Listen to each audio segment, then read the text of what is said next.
ہمارے ہاں نا معاشرے کے اندر کچھ چیزیں ایسی ہیں جو آہستہ آہستہ زور پکڑتی جا رہی ہیں. ان میں سے ایک چیز ہے خود غرضی، خود پسندی، اپنی ذات اور اپنی سوچ کے دائرے میں بند رہنا. وہ اقبال نے جو کہا تھا نا، اگرچہ بت ہیں جماعت کی آستینوں میں پر مجھے ہے حکم ازاں لا الہ الا اللہ. میں نے دیکھا ہے ہماری اپنی جو چھوٹی چھوٹی جماعتیں بن جاتی ہیں وہ اپنے اپنے خول میں بند ہو جاتی ہیں. انہیں خیر اپنے پاس نظر آتی ہے، جو پیچھے لگے ہوتے ہیں ان میں نظر آتی ہے، نہ ادھر نظر آتی ہے معاذ اللہ اور نہ ادھر. خود غرضی، خود پسندی، اپنی ذات کے دائرے میں بند رہنا محدود کر دیتا ہے انسان. خدا مجھے ایسی خدائی نہ دے کہ اپنے سوا کچھ دکھائی نہ دے.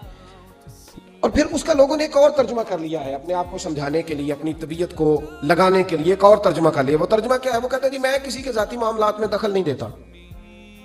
ذاتی معاملات میں دخل دینا اور ہے، اور کسی پریشان حال کی پریشانی کو دور کرنا اور ہے.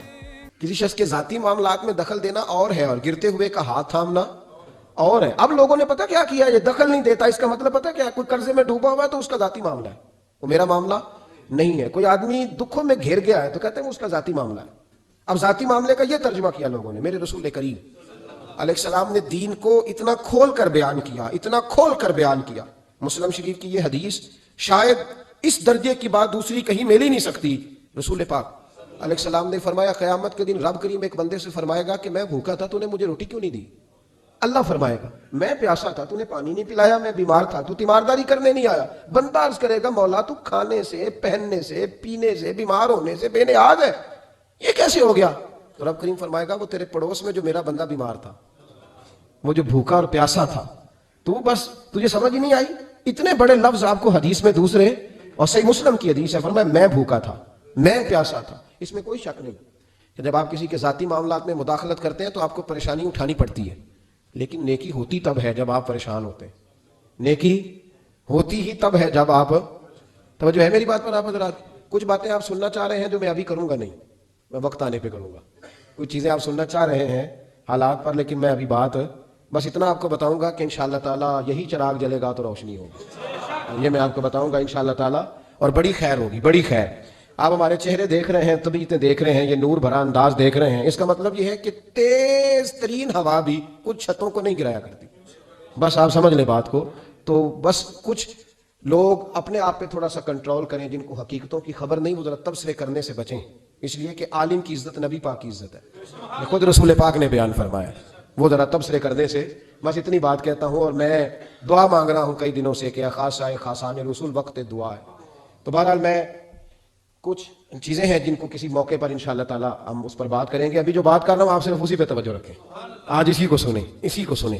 اور آپ دیکھیں کہ الحمدللہ تبارک و تعالیٰ کچھ چراغ ایسے ہوتے ہیں جو تیز ہوا میں بھی چلتے ہی رہتے ہیں، اور ان کی روشنی. اقبال نے کہا تھا ہوا کو تم دو تیز ہے لیکن چراغ اپنا جلا رہا ہے، وہ مرد درویش حق نے جس کو عطا کیے ہے انداز خسروانہ.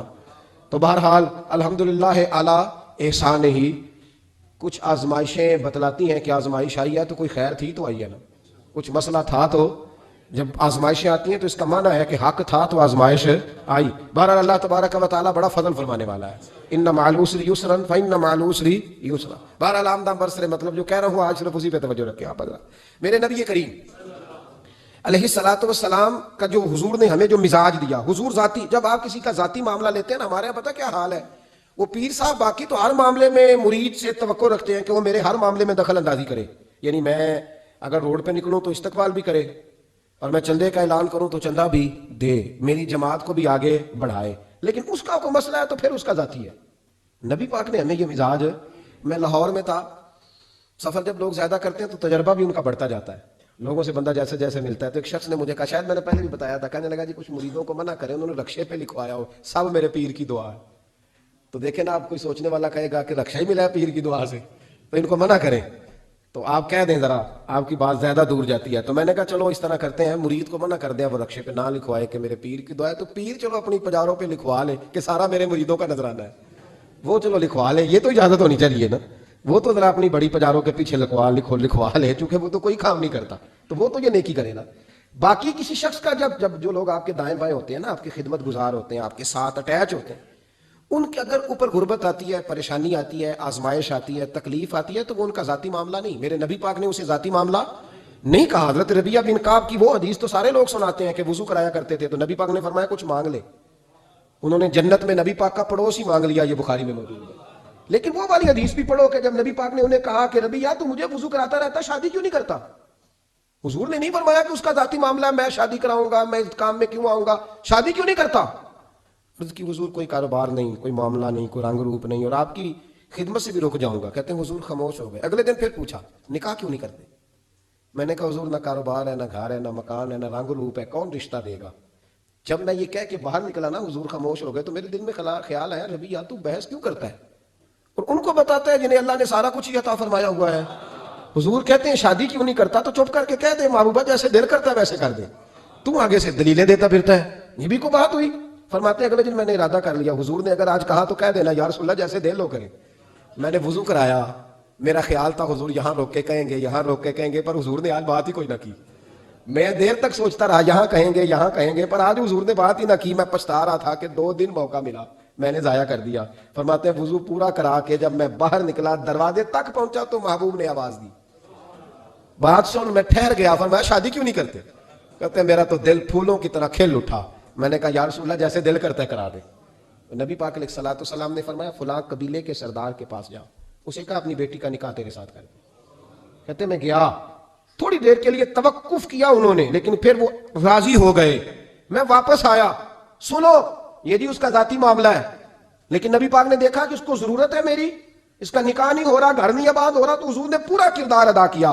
میرے محبوب کریم علیہ الصلوۃ والسلام نے حضرت حارثہ بن نعمان کو بلایا. فرمایا تیرا ایک مکان خالی ہے؟ کہ یا رسول اللہ ہاں. فرمایا یہ میرے ربیہ کو دے دے, اس میں رہا کرے گا, دلہن کو لائے گا. حضرت بریدہ اسلمی کو بلایا.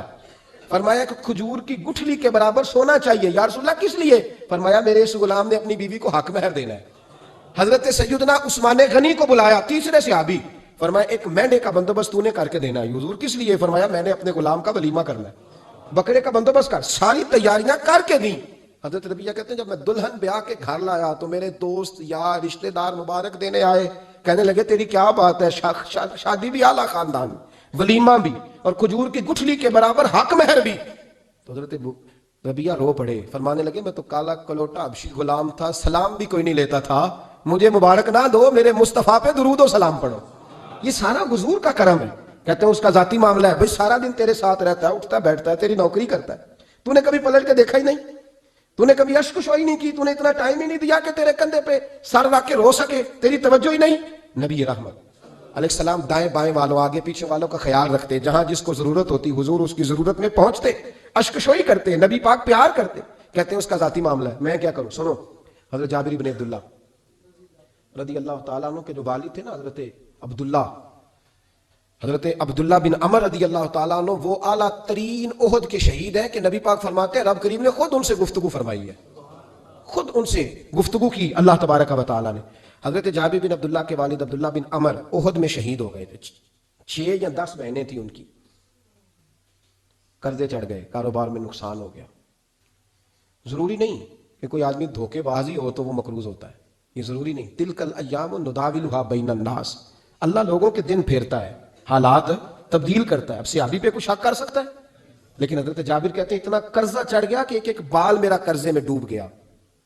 قرضے بڑے دینے تھے, مقروض آتے, تنگ کرتے. خود نبی کریم علیہ السلام نے فرمایا ہے کہ جو مقروض ہوتا ہے وہ قیدی ہوتا ہے, جب تک قرض دے نہیں لیتا اتنی دیر تک وہ آزاد نہیں ہوتا.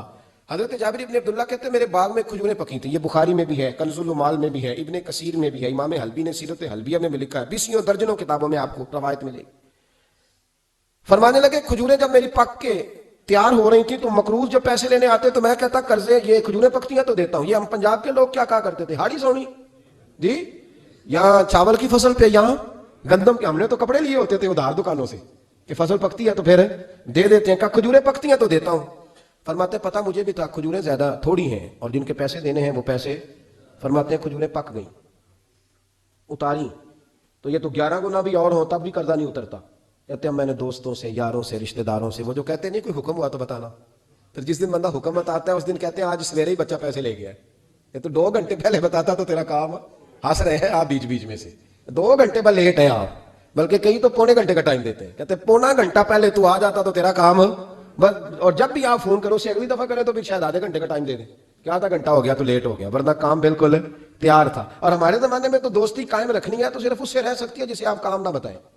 حالانکہ اس دوست کا کیا مطلب، دنیا تے جو کام نہ آیا، اوکھے سوکھے ویلے، اس بے فیضے سنگی کو لو بہتر یار اکیلے۔